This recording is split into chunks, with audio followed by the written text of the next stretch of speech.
欢迎来到新兴消息频道，请订阅频道，所以大家不要错过当天最热门的新闻。我们今天的时事通讯包括以下内容：白鹿告别李清月与花如月，这场双生诀别背后，他在和谁说再见？7月6日，白鹿在微博发文，要正式说再见啦！再见李清月，再见花如月。至此，临江仙全剧收官，白鹿与自己一人分饰的双生角色正式画上句号。可这场告别远不只是一次角色下线那么简单。双生设定，白鹿演活了神性与人性的极致拉扯。在临江仙里，白鹿一人分饰两角，神界最有人性的四灵仙尊花如月，和他为复仇分化出的凡人分身李清月。花如月有悲悯，有叛逆，经历爱人背叛、丧子之痛，信徒反噬，最终自爆灵体反抗天道。李清月则是荆棘丛中盛开的玫瑰，表面为复仇工具，实则保留着人性的温暖和炽热。白鹿自己说，花如月带着悲痛绝望的爱刻舟求剑，这个角色甚至治愈了他本人。观众也感慨，黑化不靠妆造，全凭演技。他的眼神戏、情绪递进，撑起了全剧的情感张力。两次告别，藏着演员与角色的双向治愈。其实，白鹿早在 VIP 结局播出时就发过长文告别阿月。全剧终时，他又晒出18宫格角色照，坦言存货发完，像极了不舍的老友。导演国浩评价他现场几乎不拿剧本，对手台词全记住。44摄氏度高温下吊威亚5小时拍水戏，敬业程度可见一斑。这两次告别，不只是对角色的仪式感致敬，更是白鹿与观众之间的情感契约。他说：“离别如夏末的雨，重逢是酒后的情。”戏里是角色的箴言，戏外是演员的注脚。观众共鸣，角色成就演员，还是演员成就角色？被白鹿告别花如月刀柱登上热搜，粉丝自发剪辑诀别书视频。剧集收官后，依然有观众呼吁继续宠爱阿月。业内也认可白鹿的扛剧能力，称他为90后扛剧 TOP 演员临江仙招商与数据领跑同期。但更深的悬念是花如月和李清月成就了白鹿，还是白鹿用自己的成长反哺了角色的灵魂？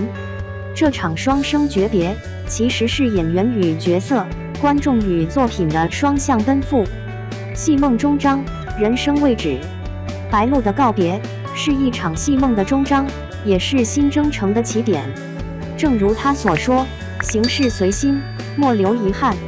你还会怀念花如月和李清月吗？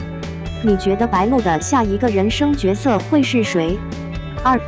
身价1000亿富二代横店铜矿，白鹿曾瞬息假戏真甜引网友热议，5亿热度，半夜刷屏。朋友一边剥橘子一边吐槽，横店的夜比天气还燥。白鹿和曾瞬息这俩名字，眼下在我的手机里出现频率比快递小哥还高。评论区一片吃瓜群众狂欢，磕 CP 的，猜剧本的，分析资本局的，仿佛谁不发表点观点就不配拥有流量。热搜数据窜得飞快，像是有人在后台狂点 F5。1000亿富二代夜宿横店，这标签贴的比门口外卖小票还醒目。有时候剧情能让人笑出声，甜得齁嗓子。刚看到那张所谓夜宿合影时，我一口奶茶差点呛出来。隔壁同事一边盯着屏幕一边啧啧称奇，这波操作够骚，流量密码拿捏死了。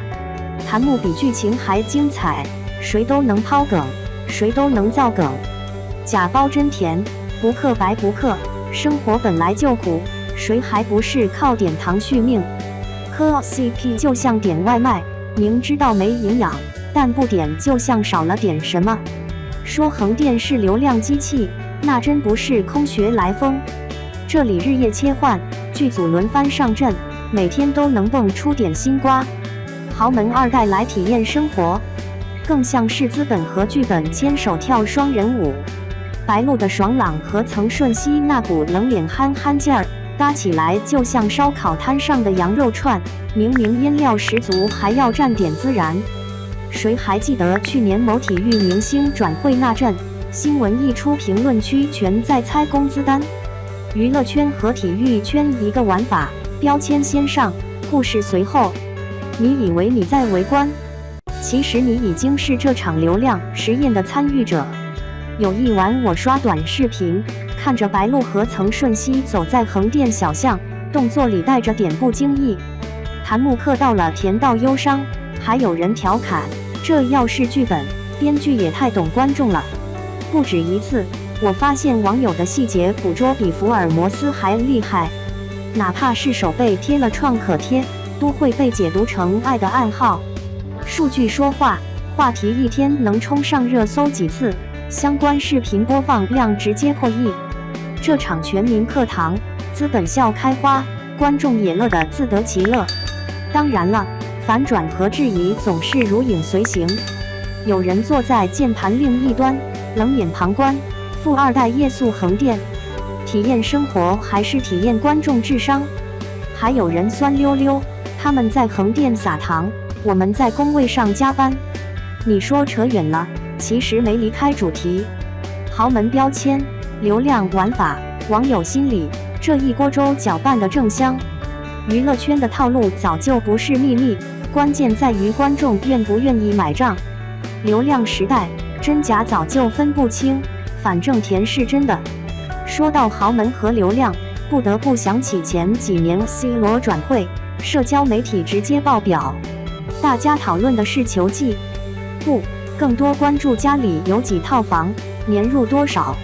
林书豪回国打球，八卦的焦点也不是场上表现，而是海归身份能不能带来新流量。娱乐和体育外壳不同，逻辑同源。一个是资本下场玩剧本，一个是商业赞助跟着球鞋走。数据不会骗人，豪门儿女加流量明星这组公式屡试不爽。有时深夜弹幕里有人突然自嘲，成年人的世界没有童话，但可以有糖。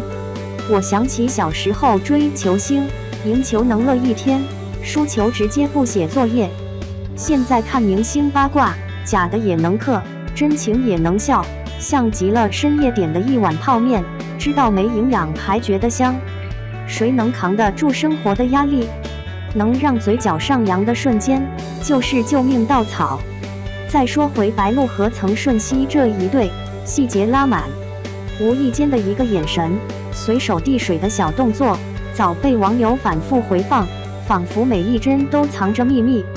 有人说炒作，有人说真情，弹幕两极分化，有时候你甚至能在评论区看到一场小型辩论赛。资本的算盘精，观众的情绪更精，谁都想从这场大戏里分一杯羹。别觉得只有娱乐圈才有这些事，体育圈里更是暗流涌动。某个明星球员深夜发了一张训练照，评论区瞬间炸锅，这是表忠心还是营销？数据统计，明星流量事件的关注度远超普通比赛，热度直接决定商业价值。你以为你在评价别人，其实你也在给自己找情绪出口。体育、娱乐、豪门、流量，都是同一个剧场换不同的主演。说回大众心理，为什么大家总爱围观豪门低调？外表朴素，行为接地气，网友就能玩出100种解读。是装还是本色？讲真，这些低调动作背后藏着满满的社会期待和心理投射。就像黄磊带娃出门，孩子穿的跟邻居小朋友一样，一堆人盯着看，是真朴素还是作秀？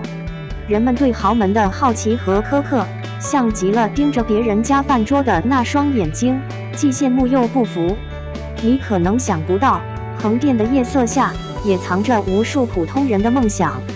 有人在剧组跑龙套，有人凌晨3点在街边小吃摊等生意。明星撒糖，观众磕糖，底层逻辑其实一样，都在找点能让日子变轻松的理由。豪门体验生活，普通人体验豪门的生活方式，谁也不亏。有时候想想，真假早就不重要，资本操盘、流量运作、剧本安排，观众心里门儿清。大家愿意氪，是因为需要那点甜。你说，豪门夜宿横店到底是资本局还是情感流？我看更多的是一场全民心理按摩，甜一点，哪怕是假糖，日子都能顺点。说到这，忍不住问一句，你氪过的最上头的 CEO 是谁？你会不会也觉得豪门低调其实挺刻意？评论区见，别藏着掖着，来聊聊。欢迎留言，聊聊你心中的阿月时刻。